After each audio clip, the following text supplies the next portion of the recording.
അപ്പോൾ ഞാൻ അങ്ങനെ ഒരു തിരുവോണ നാളിൽ എന്നെ എൻ്റെ പ്രിയപ്പെട്ട സുഹൃത്ത്, എൻ്റെ ആത്മാർത്ഥ സുഹൃത്ത്, അതും എനിക്ക് മാരകമായിട്ട് വിഷമം ഉണ്ടാക്കുന്നൊരു കാര്യമാണ്. അദ്ദേഹം എന്നെ വിളിക്കുന്നു, ഇന്ന് തിരുവോണം എൻ്റെ കൂടെ ഉണ്ണണമെന്ന് പറയുന്നു. ഞാൻ പറഞ്ഞു പറ്റില്ല എന്ന് പറഞ്ഞു. അപ്പോൾ ഞാൻ അനാഥമന്ദിരത്തിലെ കുട്ടികളൊപ്പം ഭക്ഷണം കഴിക്കുന്നതുകൊണ്ടാണ് ഞാൻ പറ്റില്ല എന്ന് പറഞ്ഞത്. അപ്പോൾ പറഞ്ഞു എന്നാൽ സുരേഷ് എൻ്റെ വീട്ടിൽ പായസമെങ്കിലും കുടിക്കണം. ഞാൻ ശരി വരാമെന്ന് പറഞ്ഞു. ഞാൻ പോയി ആ വീട്ടിൽ ചെന്നപ്പോൾ പുള്ളിക്കാരൻ പുറത്തുണ്ടായിരുന്നു. എന്നെ വിളിച്ച് അകത്തിൽ വരാന്തയിൽ ഇരുത്തി. അരമണിക്കൂറായി, 3/4 മണിക്കൂറായി, ആരെയും കാണുന്നില്ല. അപ്പോൾ ഞാനിതെന്താണെന്ന് അറിയാത്തതുകൊണ്ട് ഞാൻ എണീറ്റ് അടുക്കളയിലേക്ക് പോയി നോക്കിയപ്പോൾ അടുക്കളയിൽ എല്ലാവരും കൂടി നിൽക്കുന്നു. അവരുടെ മോൻ മാത്രം അവിടെ ഇല്ല. അപ്പോൾ പായസം ഇപ്പോൾ കൊണ്ടുവരും എന്ന് പറഞ്ഞാണ് ഞാനിരിക്കുന്നത്. അന്നേരം മോന് പുറകിൽ കൂടി ഇങ്ങനെ ഓടി തുമിച്ചു വരുന്നു.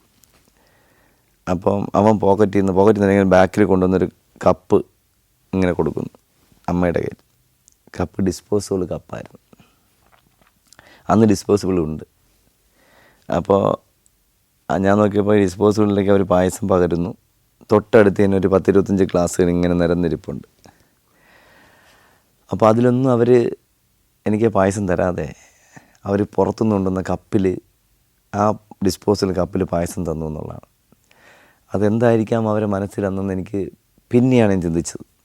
അപ്പോൾ പാമ്പിനെ പിടിക്കുന്ന ഒരാൾ, വൃത്തികെട്ടൊരു മനുഷ്യൻ, അല്ലെങ്കിൽ പാമ്പ് ഒരു വൃത്തികെട്ട ജീവി, അങ്ങനെയൊക്കെയുള്ള ചിന്തയായിരിക്കാം അദ്ദേഹത്തെ ഇങ്ങനൊരവസ്ഥയിലേക്ക് എത്തിച്ചെന്ന് എനിക്ക് തോന്നുന്നു. എന്തായാലും ഞാൻ വാങ്ങി പായസം കുടിച്ചു. അതിൻ്റെ ഒരു ജീവിതത്തിലെ പാഠമായിരുന്നു. ഞാൻ ആ ഡിസ്പോസൽ കപ്പ് മടക്കി ചുരുട്ടി എൻ്റെ പോക്കറ്റിലിട്ടു. വീട്ടിൽ കൊണ്ടുവന്ന് നിക്ഷേപിച്ച് ഞാനത് കത്തിച്ചു. അന്നത് കത്തിക്കാം, നമുക്ക് കത്തിച്ചോളാം. അപ്പോൾ ഇതെല്ലാം നമ്മൾ സത്യം പറഞ്ഞാൽ നമുക്കൊരനുഭവം വരുമ്പോഴേ നമ്മൾ പഠിക്കുള്ളൂ. നമ്മൾ ആൾക്കാരെങ്ങനെയാണ് കാണുന്നതെന്ന്. അപ്പോൾ അതെൻ്റെ ജീവിതത്തിൽ എനിക്ക് നല്ലത് 10 ദിവസങ്ങൾക്ക് മുന്നേ ചാൾസ് രാജകുമാരനെ കാണാൻ പറ്റിയെങ്കിലും ഇവിടെ അടുത്തൊരു വേദനിക്കാവുന്നൊരു സംഭവം എനിക്ക് തൊട്ടിപ്പുറത്ത് കാത്തിരുന്നു എന്നുള്ളതാണ്. അങ്ങനെ മുന്നോട്ട് പോകുന്ന കാലഘട്ടത്തിലാണ് വീട്ടിൽ ഞാൻ എപ്പോഴും വഴക്കാളി, ആളെടുത്ത് വഴക്കുണ്ടാക്കി നടക്കുന്നു, എന്ത് പറഞ്ഞാലും വഴക്കുണ്ടാക്കുന്നു. അപ്പോൾ എൻ്റെ വീട്ടുകാർക്ക് ഒരു തോന്നൽ തോന്നി. എൻ്റെ അമ്മയ്ക്കൊരു സ്വഭാവമുണ്ട്. നമ്മൾ എവിടെയെങ്കിലും ഒരു വീട്ടിൽ 10 ദിവസം പോയി കഴിഞ്ഞാൽ അവിടെയുള്ള ആൾക്കാരെയും വെച്ച് നമ്മളെ വഴക്ക് പറയുന്നൊരു ചിന്താഗതി എൻ്റെ അമ്മയ്ക്ക് ചെറുപ്പം മുതലേ ഉണ്ടായിരുന്നു. അത് അവർ വളർന്നു വന്ന സിറ്റുവേഷനാണ്. അവർ നമുക്കൊരിക്കലും കുറ്റം പറയാൻ പറ്റുകയില്ല. അപ്പോൾ ഞാൻ, എൻ്റെ അനിയത്തി, ചേട്ടന്മാർ രണ്ടടങ്ങുന്ന കുടുംബം.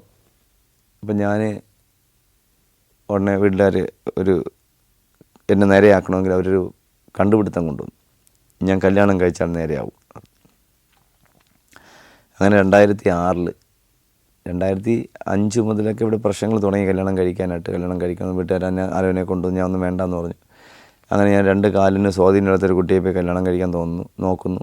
അത് പിന്നെ എൻ്റെ കൂട്ടുകാർ രാജു എന്നെ പറഞ്ഞു, അളിയന് ഇപ്പോൾ അളിയനെ നിൽക്കാൻ സമയമില്ല, അളിയന് കടി കിട്ടിയാൽ തന്നെ ഒരു ഹോസ്പിറ്റലിൽ വന്ന് നിൽക്കണതിന് അവർക്കൊണ്ട് പറ്റത്തില്ല. അങ്ങനെ ഞാൻ അത് ഒഴിവാക്കി. അങ്ങനെ ഇപ്പോൾ എൻ്റെ അമ്മയുടെ അനിയത്തിയുടെ ഭർത്താവിൻ്റെ സഹോദരിയുടെ മകൾ, അമ്മയുടെ അനുജത്തിയുടെ ഭർത്താവിൻ്റെ സഹോദരിയുടെ മകൾ അങ്ങനെ കല്യാണം കഴിക്കാണ്ടൊരു ഇത് വരുന്നു. ഞാൻ പോയി കാണുന്നു. കല്യാണം 2006 നടന്നു. കുറച്ച് ദിവസമൊക്കെ നമ്മൾ ഒരുമിച്ചുണ്ടായിരുന്നുള്ളൂ. ഏകദേശം 2 വർഷത്തോളം ഒരുമിച്ചുണ്ടായിരുന്നു. ഒരു കുഞ്ഞുണ്ടായി, മോളാണ്, അവരെ കൂടെയാണ്. പിന്നെ എനിക്ക് അവരെ ഉൾക്കൊള്ളാൻ എനിക്ക് പറ്റിയില്ല. അല്ലെങ്കിൽ പാമ്പ് എന്നിട്ട് അവർക്ക് ഉൾക്കൊള്ളാൻ കഴിഞ്ഞില്ല. അപ്പോൾ നമ്മൾ ഇപ്പോൾ 2ആയി ജീവിക്കുന്നു, പിരിഞ്ഞ് ജീവിക്കുന്നു. മോളുണ്ട്, മോൾ അവരുടെയാണ്. എന്നാലും ഞാൻ എൻ്റെ മേഖലയിൽ സുഖമായിട്ട് പോകുന്നു. എനിക്കൊരു വിഷമമില്ല. നഷ്ടപ്പെട്ടതിനെ കുറിച്ച് ആലോചിക്കാറില്ല. നഷ്ടം നമ്മളൊന്നും കൊണ്ടുവന്നിട്ടില്ല, നമ്മളൊന്നും കൊണ്ടുപോകുന്നില്ല എന്ന് ചിന്തിക്കുന്ന ഒരാളാണ് ഞാൻ. അങ്ങനെ ഇരിക്കുമ്പോഴാണ് അടുത്ത് വീണ്ടും ഒരു വലിയ അപകടം എന്നെ തേടി വരുന്നത്. ആദ്യം രാവിലെ ഞാൻ ഉറക്കമണിക്കുന്നു. രാവിലെ എനിക്കൊരു കോൾ ഉണ്ടാവുന്നു. കോട്ടയം ജില്ലയിലാണ് എനിക്കൊരു കോൾ വരുന്നത്. ഞാൻ അമ്പിച്ചേട്ടനെ വിളിക്കുന്നു. അമ്പിച്ചേട്ടൻ ഞാൻ പാമ്പിനെ എടുത്തിരുത്ത് മടങ്ങി വരുന്നു. രാവിലെ പോയതാണ്. വൈകുന്നേരം 6:30 നമ്മുടെ വീട്ടിലേക്ക് വന്നുകൊണ്ടിരിക്കുമ്പോൾ പോത്തൻകോട് കഴിഞ്ഞ് തിരുവനന്തപുരത്തേക്ക് തിരിയുന്ന സമയത്ത് ഞങ്ങളുടെ ഞങ്ങൾ കറക്റ്റ് റൂട്ടിൽ കൂടെ വരുന്നു. തിരുവനന്തപുരം മെഡിക്കൽ കോളേജിൽ അഡ്മിറ്റ് ആയിരുന്നൊരു കുട്ടിയെ കൊച്ചു കുട്ടിയെ ഡിസ്ചാർജ് വാങ്ങി വീട്ടിലേക്ക് ആയൂരേക്ക് കൊണ്ടുപോയ ഒരു കാറ്, ടാക്സി, ട്രിവാൻഡ്രത്ത് മെഡിക്കൽ കോളേജിലുള്ളതാണ്. എൻ്റെ സുഹൃത്ത് തന്നെയാണ്. പുള്ളിക്കാരൻ ഓടിച്ചുകൊണ്ടുവന്ന കാറ് നിയന്ത്രണം വിട്ട് എൻ്റെ കാറിലേക്ക് വന്നിടിക്കുകയും എൻ്റെ കാറിൽ വന്നിടിച്ചിട്ട് എൻ്റെ നെറ്റിയും മൂക്കുമൊക്കെ ഗ്ലാസ്സിൽ പോയി അടിച്ച് നെറ്റിയും മൂക്കൊക്കെ പൊട്ടുകയും നട്ടലിന് 3 പൊട്ടലുണ്ടാവുകയും ചെയ്തു. 3 പൊട്ടൽ. അവിടെ നിന്ന് തന്നെ ഞാൻ നേരെ തിരുവനന്തപുരം മെഡിക്കൽ കോളേജിൽ അവിടെ നിന്ന് ആംബുലൻസ് വിളിച്ച് മെഡിക്കൽ കോളേജിൽ പോകുന്നു. അഡ്മിറ്റായി. ഡോക്ടർമാർ കണ്ടെത്തി 3 പൊട്ടലുണ്ടെന്ന്. ആദ്യം കല്ല് വീണ് പൊട്ടിയതിൻ്റെ തൊട്ട് മുകളിലേക്ക് 3 പൊട്ടലെന്ന് കണ്ടെത്തി. ഏകദേശം 6 മാസത്തോളം റെസ്റ്റ് പറഞ്ഞു, വെയിറ്റൊന്നും എടുക്കരുതെന്ന് പറഞ്ഞു. എന്നാലും എൻ്റെ മേഖലയിൽ എനിക്കൊരു അത്യാവശ്യം പാമ്പിനെ പിടിക്കാൻ ഒരാൾ വിളിക്കുമ്പോൾ എനിക്ക് പോകാതിരിക്കാൻ പറ്റില്ല. അന്നൊരു ദിവസം ഞാൻ കിടന്നു. പിറ്റേന്ന് 24 മണി 48 മണിക്കൂർ കഴിഞ്ഞ ഉടനെ ഞാൻ ഇറങ്ങി എൻ്റെ സേവനത്തിന് വേണ്ടി എല്ലായിടത്തും സഞ്ചരിച്ചു. ആ പൊട്ടൽ ഞാൻ വകവയ്ക്കാതെ നടന്നു. കുറച്ച് ദിവസം കഴിഞ്ഞപ്പോൾ എനിക്ക് വീണ്ടും നടുവേദന വന്നപ്പോൾ ഞാൻ അഡ്മിറ്റ് ആയപ്പോഴാണ് എൻ്റെ പ്രിയപ്പെട്ട ന്യൂറോ സർജൻ ഷർമ്മ സാർ പറഞ്ഞ് സ്പൈനൽ കോഡിന് ചെറിയ പ്രശ്നമുണ്ടെന്ന്. സ്പൈനൽ കോഡിന് ചെറിയ പ്രശ്നമുണ്ട്, അതാണ് ഈ വേദന ഉണ്ടാകുന്നത്, മരവിപ്പൊക്കെ ഉണ്ടാകുന്നത്. ഞാനതൊന്നും വകവച്ചില്ല, നേരെ ജോലിയൊക്കെ ചെയ്ത് മുന്നോട്ട് പോയിക്കൊണ്ടിരിക്കുന്നു. അപ്പോഴും എൻ്റെ വീട്ടിൽ എൻ്റെ അനിയത്തി ഉണ്ട്, അമ്മയുണ്ട്, അച്ഛനുണ്ട്, ചേട്ടന്മാർ അതിൽ ഒരാൾ കൂടെയുണ്ട്, ഒരാൾ മാറി താമസിക്കും. ഈ യാത്രക്കിടയിൽ വീണ്ടും പാമ്പതിഥികൾ വരുന്നു, വീണ്ടും യാത്ര ചെയ്യുന്നു, വീണ്ടും പാമ്പതിഥികൾ വരുന്നു, യാത്ര ചെയ്യുന്നു. എന്നാൽ എൻ്റെ അവയർനെസ് ക്ലാസ്സുകൾ മുന്നോട്ട് പോയിക്കൊണ്ടിരിക്കുന്നു. അവയർനെസ് ക്ലാസ്സുകൾ എല്ലായിടത്തും കേരളം മുഴുവനും കാസർഗോഡ് മുതൽ പാറശാല വരെ പ്രോഗ്രാമുകൾ പാമ്പിനെ കൊണ്ട് ക്ലാസ് എടുത്ത് മുന്നോട്ട് പോകുന്നു. ഒരുപാട് എനിക്ക് തോന്നുന്നത് ഇപ്പോൾ എൻ്റെ ഓർമ്മയിൽ ആ സമയത്തൊക്കെ ഒരു ആയിരക്കണക്കിന് ക്ലാസ്സുകൾ, ആയിരക്കണക്കിന് ക്ലാസ്സുകൾ എടുത്തു കഴിഞ്ഞു. അപ്പോൾ കേരളത്തിലെ ജനതയെ ഒരു 90% ബോധവൽക്കരിക്കാൻ എനിക്ക് കഴിഞ്ഞു ആ ഒരു കാലഘട്ടത്തിൽ. അപ്പോഴാണ് എനിക്ക് വലിയൊരു സന്തോഷം നൽകുന്ന അടുത്ത ഒരു വിധി വരുന്നത്. അറിയാമല്ലോ, മറ്റൊരു ഡോക്യുമെൻ്ററി, പുതിയൊരു ഡോക്യുമെൻ്ററി, നാഗമാണിക്യം എന്ന് പറയുന്നൊരു കുരുവിപ്പുഴ ശ്രീകുമാർ സാറൊക്കെയാണ് എൻ്റെ പ്രധാന കഥാപാത്രങ്ങൾ. ഹബീബ് കമലേശ്വരനാണ് എൻ്റെ പ്രൊഡ്യൂസർ. അപ്പോൾ അത് ഷൂട്ട് ചെയ്യുമ്പോൾ 50 കുട്ടികൾക്ക് ഞാൻ അവയർനെസ് കൊടുക്കുന്നതാണ് ഈ പ്രോഗ്രാം. ഞങ്ങൾ നമ്മുടെ മേനംകുളത്തിനടുത്തൊരു സ്കൂളിൽ വെച്ചാണ് ഷൂട്ട് ചെയ്യുന്നത്. ഷൂട്ടിങ്ങൊക്കെ നടന്നുകൊണ്ടിരിക്കുന്നു. പാമ്പിനെ കാണിച്ച് കുട്ടികൾക്ക് ക്ലാസ് എടുത്തുകൊണ്ടിരിക്കുമ്പോഴാണ്, അന്ന് ഞാൻ ജീൻസാണ് ധരിച്ചിരുന്നത്, ജീൻസ് പാൻസ് ആയിരിക്കും. അപ്പോൾ കുട്ടികൾക്ക് ക്ലാസ് എടുത്തിരിക്കുമ്പോൾ ഒരു മൂർഖൻ അതിഥിയെ ഇങ്ങനെ പത്തി വിടർത്തിയിരിക്കുന്ന അതാണ് ക്ലാസ് കൊടുക്കുന്നത്. പാമ്പിന് അങ്ങനെയാണ്, മൂർഖൻ ഇങ്ങനെയാണെന്നൊക്കെ ക്ലാസ് എടുത്തുകൊണ്ടിരിക്കുമ്പോഴാണ് അപ്രതീക്ഷിതമായിട്ട് അദ്ദേഹത്തിൻ്റെ കടി ഈ മുട്ടിലേക്കുണ്ടാവുന്നത്. പക്ഷേ അത് എനിക്ക് ഹോസ്പിറ്റലിൽ പോകേണ്ട കാര്യം വന്നില്ല. കാരണം ജീൻസ് പാൻസ് ആയിരുന്നു, കട്ടിയുള്ള പാൻസ് ആയിരുന്നു. ആ കടിയിൽ കൂടി വന്ന വെനം മുഴുവനും ഈ പാൻസ് പിടിച്ചു, ജീൻസ് പാൻസ് പിടിച്ചു. ലൂസ് പാൻസ് ആയിരുന്നു. ഈ മുട്ടിൽ 2 തുള മാത്രമേ വന്നുള്ളൂ. മുറിവും വെനമൊന്നും അതിലോട്ട് കടന്നു പോയി. എനിക്ക് കൊള്ളുന്ന വേദന മാത്രമേ ഉള്ളൂ. വെനം കടന്നു പോകുമ്പോൾ ഉണ്ടാകുന്ന പെയിൻ അനുഭവപ്പെടില്ല. അപ്പോൾ ഞാൻ ഉടനെ പാൻസ് പൊക്കിയിട്ട് അവിടെ ഞെക്കി നന്നായിട്ട് കളഞ്ഞു. അപ്പോൾ ഈ കുട്ടികൾ 50 കുട്ടികളും കാണുന്നു, ഇവരൊക്കെ കാണുന്നുണ്ട്. അത് എല്ലാവരും പേടിച്ചു. ഞാൻ പറഞ്ഞു, ഇതാണ് പാമ്പ് കടി, പേടിക്കരുത്, ഒരു കാരണവശാലും പേടിക്കരുത്, പേടി വേണ്ട, നിങ്ങൾ ഭയപ്പെടാതിരിക്കുക എന്നവരെ ബോധവൽക്കരിച്ച് ക്ലാസ് എടുക്കാൻ എനിക്ക് കഴിയും. വീണ്ടും ഒന്നും വകവയ്ക്കാതെയുള്ള ജൈത്രയാത്ര തുടർന്ന് പോയിക്കൊണ്ടിരിക്കുന്നു. അപ്പോഴത്തേക്ക് ചെറുതും വലുതുമായിട്ടുള്ള പടികൾ പലതും വന്ന് ട്രീറ്റ്മെൻറ്റൊക്കെ ആയി പോയിക്കൊണ്ടിരിക്കുന്നു. ചെറിയ കടികളാകുമ്പോൾ അധികം വാർത്തകൾക്ക് പ്രാധാന്യം കൊടുക്കാതെ ട്രീറ്റ്മെൻറ്റ് എടുത്ത് മുന്നോട്ട് പോകുന്നു. ഇതിനിടയ്ക്ക് വീണ്ടും ഒരു ചെറിയ കടി എന്നെ കാത്തിരിക്കുകയായിരുന്നു. ഞാൻ വീട്ടിൽ നിന്ന് പാമ്പിനെ ഒക്കെ കാട്ടിക്കൊണ്ടുവരും. അപ്പോൾ അത് ഞാൻ 2 ആഴ്ച 3 ആഴ്ചയിലൊരിക്കൽ അതിഥികളെ കൊണ്ട് കാട്ടി വിടാറുള്ളൂ. അപ്പോൾ അദ്ദേഹത്തെ കാട്ടിക്കൊണ്ടുപോകാനായിട്ടൊരു 10ഓളം അണലിയും ഒരു 10-30ഓളം കോബ്ര അതിഥികളെ, മൂർഖൻ അതിഥികളൊക്കെ ചാക്കിലാക്കി വെച്ചു.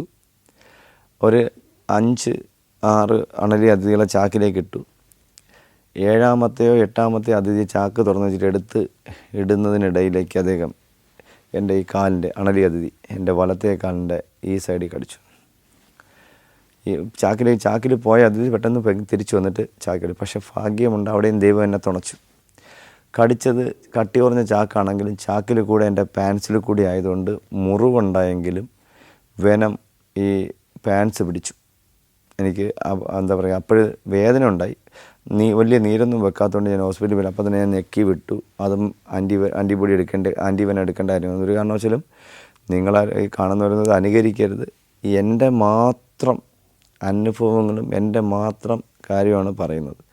ഒരു കാരണവശാലും ഇത് അനുകരിക്കാൻ ശ്രമിക്കരുത്. ഇത് കണ്ടിട്ട് ആരും കടിയേറ്റൽ ഹോസ്പിറ്റലിൽ പോകണ്ട, ഞെക്കി വിട്ടാൽ മതി എന്നല്ല പറഞ്ഞത്. ഒരിക്കലും അങ്ങനെ ചിന്തിക്കരുത്. അത് എൻ്റെ അനുഭവം, എൻ്റെ ജീവിതമാണ് ഇതിൽ കൂടി ഞാൻ പറയുന്നത്. Saudi Arabia, United Arab Emirates, Kuwait. സഞ്ചാരം വോള്യം നമ്പർ 20. ഫുൾ HD-യിലുള്ള അപൂർവ ദൃശ്യയാത്രാ വിവരണ ശേഖരം ഉടൻ സ്വന്തമാക്കാൻ സഞ്ചാരം എന്ന് SMS ചെയ്യൂ. ഫോൺ 9995444222. ഡെയിലി 8, 9, 10 കോളുകൾ വരുന്നു. അതിലെ പിടികൂടുന്നു, എവിടെയും കൊണ്ട് ഒഴിവാക്കുന്നു. ഇത് തുടർ സംരംഭമായി മാറി. പിന്നെ രാവിലെ അവയർനെസ് ക്ലാസ്സുകൾ തുടർച്ചയായി മാറി. അപ്പോൾ നാഗമണിക്കം ഷൂട്ട് ചെയ്യുന്നത് അവിടെ നിന്ന് കടികിട്ടി, അതും ട്രീറ്റ്മെൻ്റ് ഒന്നും എടുക്കാതെ അതും റിക്കവറായി വന്നു. അപ്പോഴാണ് മാന്നാർ ഹയർ സെക്കൻഡറി സ്കൂൾ, അറിയാമല്ലോ, പേര് പറയുന്നത് ആർക്കാണെങ്കിലും അന്വേഷിക്കാം. അന്നത്തെ അധ്യാപകന്മാരാണ്. അതുകൊണ്ടാണ് ഹയർ സെക്കൻഡറി സ്കൂളിൽ കുട്ടികൾക്കൊരു ക്ലാസ് വേണം. അന്ന് എൻ്റെ ഡ്രൈവർ വിശാഖായിരുന്നു. വിശാഖ് ഇപ്പം പുള്ളിക്കാരൻ സൂയിസൈഡ് മരണപ്പെട്ടു. ഒരു 6 മാസമേ ആയിട്ടുള്ളൂ. അപ്പോൾ ഞാൻ ക്ലാസ് എടുത്തു. ക്ലാസ് എടുക്കാൻ രാവിലെ പോയി ക്ലാസ് എടുത്തു. ഒരു 1-1.5 മണിക്കൂർ ക്ലാസ് എടുത്തു. അവസാനം ആണ് ഞാൻ ഈ കോബ്രയെ കാണിക്കുന്നത്, മൂർഖനെ കാണിക്കുന്നത്. അപ്പോൾ ഞാൻ മൂർഖനെ ബാക്കിയെല്ലാ പാമ്പളെയും പരിചയപ്പെടുത്തി ക്ലാസ് കഴിഞ്ഞ് ക്ലാസ് വൈൻഡപ്പ് ചെയ്യാനായിട്ട് പോകുന്ന സമയത്ത് ഇവരോട് ഞാൻ മൂർഖൻ അതിഥിയെ കാണിച്ച് ഇങ്ങനെ സംസാരിച്ചുകൊണ്ടിരിക്കുമ്പോൾ ആരോ എന്തോ ചോദ്യം ചോദിച്ചു. അപ്പോൾ ഇവന് ഈ തിരിയുന്ന അനക്കം അവർക്ക് കിട്ടും. ഇവൻ നേരെ ഇങ്ങനെ എൻ്റെ കയ്യിലേക്കും പറയില്ല, എങ്ങോട്ട് പോകുമെന്ന് എനിക്കറിയാം. അപ്പോൾ വലിയ മൂർഖനായിരുന്നു. അപ്പോൾ ഇവൻ ഇങ്ങോട്ട് ആയുന്നത് എൻ്റെ കയ്യിൽ ബാലൻസ് പോയത് എനിക്ക് അറിയാൻ പറ്റി. അപ്പോൾ ഇങ്ങോട്ട് തിരിഞ്ഞത് ഇവ ഇങ്ങനെ ആഞ്ഞത് ഒരുമിച്ചിരുന്നു. അപ്പോൾ ഞാൻ പെട്ടെന്ന് ഇങ്ങനെയാക്കി. കറക്റ്റായി ഇവിടെ കഴുത്തിൽ, ഇവിടെ നെഞ്ചിലായിട്ട്. അന്ന് ഞാൻ അമിതമായിട്ട് അമ്പലവാസിയെ വിശ്വസിക്കുന്ന ഒരാളായിരുന്നു. ഇപ്പോഴും എല്ലാ വിശ്വാസങ്ങളും എനിക്കുണ്ട്. പക്ഷേ അപ്പം ഞാൻ ഈ വീടുകളിലൊക്കെ പോകുമ്പോൾ അമ്മമാരെനിക്ക് ഞാൻ ജീവിക്കണമെന്ന് പ്രതീക്ഷിച്ച് എനിക്ക് കുറേ നൂലുകൾ ജപിച്ചു ഇതെല്ലാം കെട്ടിയിട്ടേക്കായിരുന്നു. കറക്റ്റ് ആ കടി നൂലിലാണ്. എല്ലാവരും കുട്ടികൾ ഏകദേശം 500ഓളം കുട്ടികൾ കണ്ടുകൊണ്ടിരിക്കുന്നു, അധ്യാപകന്മാർ കണ്ടുകൊണ്ടിരിക്കുന്നു, ടീച്ചർമാർ കണ്ടുകൊണ്ടിരിക്കുന്നു, HM കണ്ടുകൊണ്ടിരിക്കുന്നു, പല രാഷ്ട്രീയപ്പെട്ട ആൾക്കാർ കണ്ടുകൊണ്ടിരിക്കുന്നു. കടിച്ചിങ്ങനെ പിടിച്ചു. പക്ഷേ ആ കടി ഈ നൂലിലായതുകൊണ്ട് ഒരു അപകടം ഉണ്ടായില്ല എന്നുള്ളതാണ്. അതും ഞാൻ രക്ഷപ്പെട്ട് മുന്നോട്ട് വന്നു.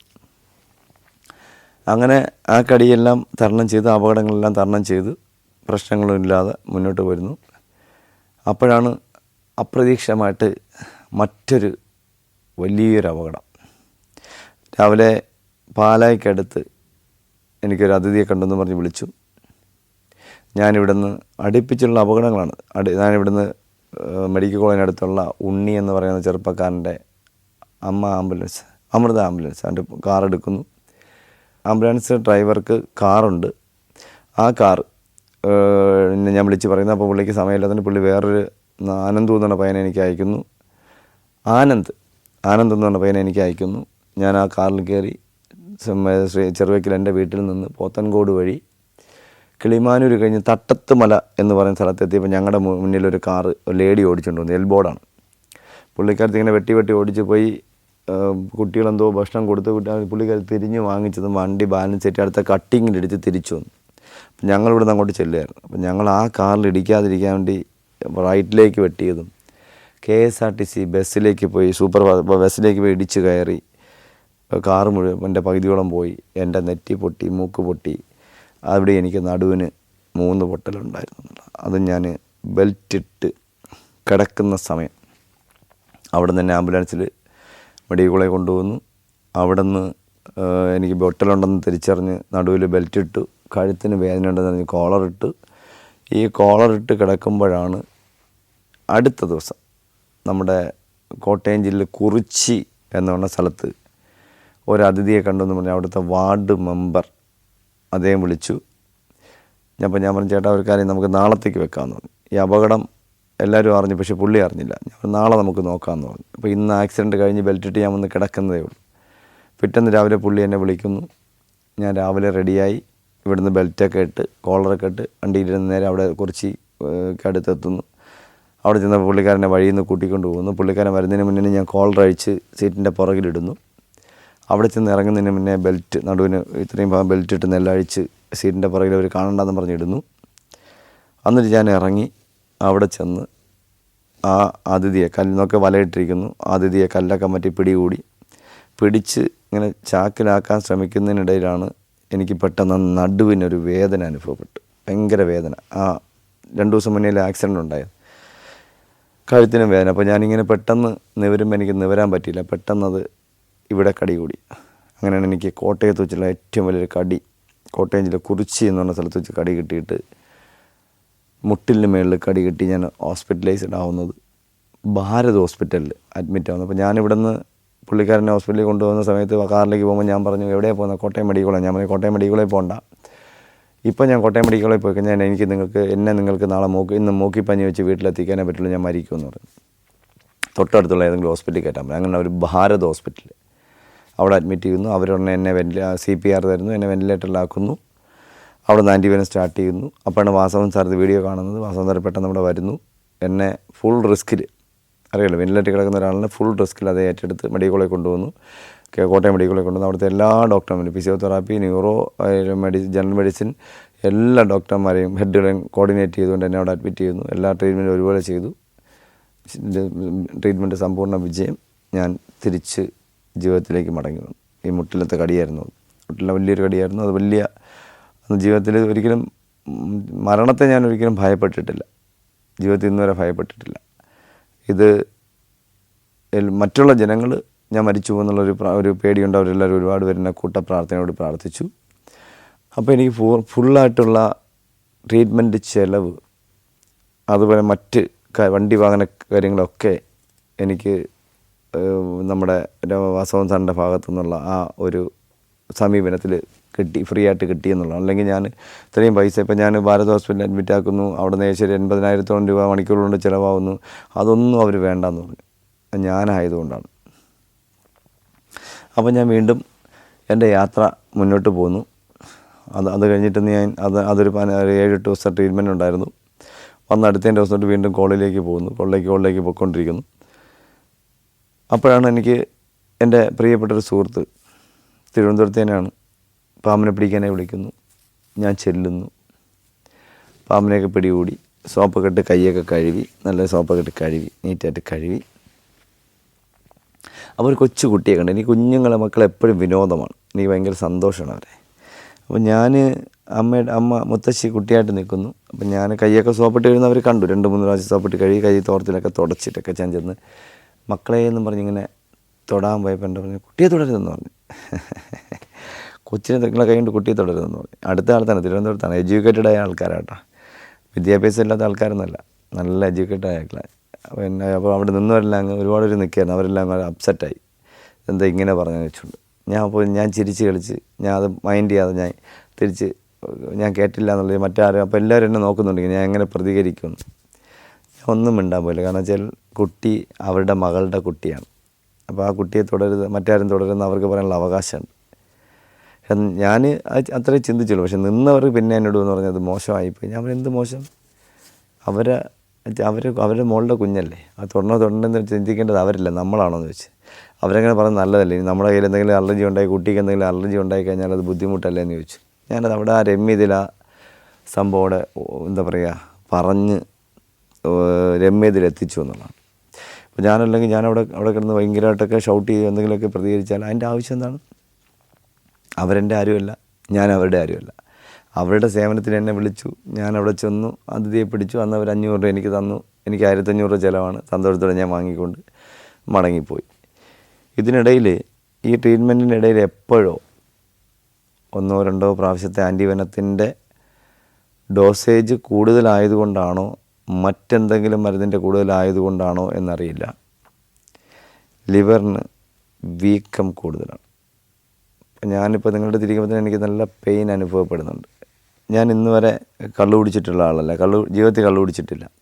പക്ഷെ ചില ആൾക്കാർ എൻ്റെ കണ്ണ് കണ്ടിട്ട് ചിലപ്പോൾ കള്ളു കുടിക്കാനെന്ന് പറയാറുണ്ട്. അപ്പം ലിവറിന് തകരാറിലായത് ഒരിക്കലും ലഹരി ഉപയോഗിച്ചിട്ടല്ല. ഈ ട്രീറ്റ്മെൻറ്റ് എന്ന് പറയുന്നൊരു ലഹരിയാണ്. ട്രീറ്റ്മെൻറ്റ് എന്ന് പറയുന്ന ഒരു ലഹരിയാണ്. ട്രീറ്റ്മെൻറ്റ് എപ്പോൾ ആണെങ്കിലും ട്രീറ്റ്മെൻറ്റിൽ കൂടെ നമുക്ക് എന്താ പറയുക, അവയവങ്ങൾക്ക് പ്രശ്നങ്ങളുണ്ടാവാം. അതിലെപ്പോഴോ പറ്റിയതാണ് ഇത്, ഈ ലിവറിൻ്റെ പ്രശ്നം. അപ്പോൾ അങ്ങനെ അതൊന്നും വകവയ്ക്കാതെ ഞാൻ വീണ്ടും യാത്ര ഇങ്ങനെ തുടർന്ന് പോയിക്കൊണ്ട് ഒരുപാട് കോളുകൾ, ഡെയിലി 10-15 കോളുകളിലേക്ക് വരുന്നു. സമയം കിട്ടാതാവുന്നു. സമയത്തിലേക്ക് ഉള്ള സമയത്ത് എത്രയും പെട്ടെന്ന് കിട്ടാവുന്ന കോളുകളിലേക്ക് ആദ്യം എത്തുന്നു. അങ്ങനെ ഇരിക്കുമ്പോഴാണ് എനിക്ക് എൻ്റെ മനസ്സിലൊരു ആശയം ഉൾക്കൊണ്ടത്. കുറച്ചുകൂടി വിപുലീകരിച്ചാൽ നമുക്ക് ഈ അവയർനെസ് എന്ന് പറഞ്ഞ സാധനം നമുക്ക് ജനങ്ങളിലേക്ക് എത്തിക്കാൻ മീഡിയ അല്ലേ നല്ലത് എന്ന് എൻ്റെ ഉപബോധ മനസ്സിൽ ആരോ പറഞ്ഞു. അപ്പോൾ ഞാനങ്ങനെ എൻ്റെ പഴയ ഒരു സുഹൃത്ത്, ഒരു പത്രത്തിൻ്റെ ലേഖകൻ PK രാജൻ ചേട്ടനെ ഞാൻ കാണുന്നത്. ഞാൻ ചേട്ടനോട് ഇങ്ങനെ ഒരു ആശയം മുന്നോട്ട് വെക്കുകയും പുള്ളി നമുക്ക് വെയിറ്റ് ചെയ്യും, കുറച്ച് ദിവസം കഴിയട്ടെ എന്ന് പറയും. അങ്ങനെ എൻ്റെ പ്രോഗ്രാമിന് എൻ്റെ ഈ ഒരു മനസ്സിൽ ഉദിച്ച ഒരു ആശയം അല്ലെങ്കിൽ ഒരു ചിന്ത അദ്ദേഹം നേരെ അവിടെ അവതരിപ്പിക്കുകയും, അപ്പോൾ അവർ ഒരു ചാനൽ തുടങ്ങാൻ പോകുന്നു എന്ന് പറയും. അപ്പോൾ തുടങ്ങിയതിനോടനുബന്ധിച്ച് നല്ലൊരു ആളിനെ എനിക്കൊന്ന് പരിചയപ്പെടുത്തി. അദ്ദേഹത്തിൻ്റെ പേര് കിഷോർ കരമന എന്നാണ്. അപ്പോൾ അദ്ദേഹത്തിനെ ഒന്ന് പരിചയപ്പെടുത്തി. അപ്പോൾ ഞാനും അദ്ദേഹം കൂടെ 1-2 ദിവസം ഇരുന്ന് സംസാരിച്ചു, ഫോണിൽ കൂടെ സംസാരിച്ചു. അപ്പോൾ ഞാൻ പറഞ്ഞു, ഭായി ഇങ്ങനൊരു സംഭവമാണ്, നമുക്ക് ജനങ്ങളിലേക്ക് ബോധവൽക്കരണം എത്തണമെങ്കിൽ നമ്മളൊരിക്കലും ക്ലാസ്സുകൾ കൊണ്ട് നമുക്ക് എത്തുകയില്ല, നമുക്ക് ഒരു പ്രോഗ്രാം സ്റ്റാർട്ട് ചെയ്യാമെന്ന് പറഞ്ഞു. അങ്ങനെ സ്നേക്ക് മാസ്റ്റർ എന്നുള്ള പ്രോഗ്രാമിലേക്ക് വരുന്നു. അത് എൻ്റെ മാത്രം ആശയമായിരുന്നു. അത് തുടക്കം എൻ്റെ ഐഡിയ ആയിരുന്നു. അങ്ങനെ അത് തുടങ്ങി, ചെറിയ ആദ്യം ഒരു ചേരയിൽ തുടങ്ങി. പിന്നെ അങ്ങോട്ട് രാജവെമ്പാല, പെരുമ്പാമ്പ്, നീർക്കോലി, ചുവർപ്പാമ്പ്, മരപ്പട്ടി, കീരി, അങ്ങനെ എല്ലാ ജീവികളിലേക്കും എനിക്ക് സംരക്ഷിക്കുന്ന ദൃശ്യങ്ങൾ നമ്മുടെ പ്രേക്ഷകർക്ക് മുന്നിലേക്ക് എത്തിക്കാൻ കഴിയും. അവിടെ പേടി മാറ്റാൻ എനിക്ക് കഴിഞ്ഞു. 1150-ലേറെ ഭാഗങ്ങളായി ജനങ്ങളെ ബോധവൽക്കരിക്കാൻ എനിക്ക് പറ്റി. അതെൻ്റെ സ്വന്തം ഐഡിയ ആയിരുന്നു. അങ്ങനെയാണ് എനിക്ക് കഴിഞ്ഞതിൻ്റെ മുമ്പത്തെ വർഷം ഏറ്റവും നല്ല അവതരണത്തിനുള്ള സംസ്ഥാന അവാർഡ് സ്നേക്ക് മാസ്റ്റർ പ്രോഗ്രാമിലൂടെ എനിക്ക് ലഭിക്കുകയുണ്ടായി. കൊല്ലം ജില്ലയിൽ അഞ്ചലടുത്ത്, ഏരൂരെന്ന് പറഞ്ഞ അഞ്ചലടുത്ത് ഒരു ചെറുപ്പക്കാരി വീട്ടിനുള്ളിൽ പാമ്പ് കടിയേറ്റ് മരണപ്പെട്ടു. പാമ്പ് കടിയേറ്റു ആദ്യത്തെ വാർത്ത. രണ്ടാമത്തെ നിലയിൽ ബെഡ്റൂമിൽ അണലി തുടയിൽ കടിച്ചു എന്നുള്ളത്.